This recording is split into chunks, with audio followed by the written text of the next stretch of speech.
saldi al via a Padova nonostante la pioggia. Nelle strade dello shopping del centro in moltissimi hanno già fatto acquisti a prezzi ribassati. Nelle vetrine e le vetrofanie propongono percentuali di sconto che vanno dal 20 al 30%, ma in alcuni negozi ci sono già ribassi del 50-60%.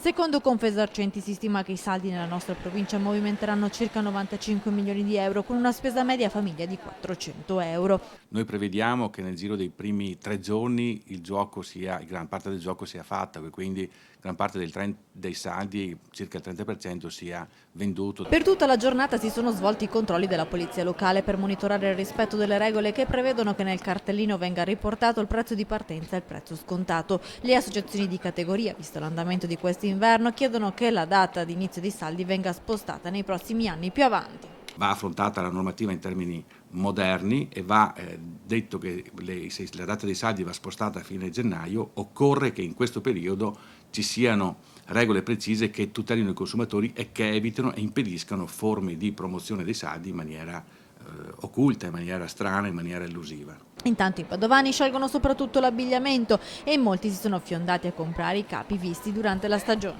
Abbiamo comprato molto di abiti, una pellicetta, dei maglioni. Trovato convenienza? Sì, 30% per ora, poi vediamo più avanti. Ne vale sempre la pena. Percentuali nei negozi di sconto? Beh, dipende dai negozi, ho visto un 20% comunque inizialmente. Una sciarpa, un maglione e dei calzini e basta. Avete trovato convenienza? Sì, quest'anno sì, rispetto all'anno scorso sì, molto di più. Infatti siamo ancora in giro a fare spese, se no saremmo già a casa.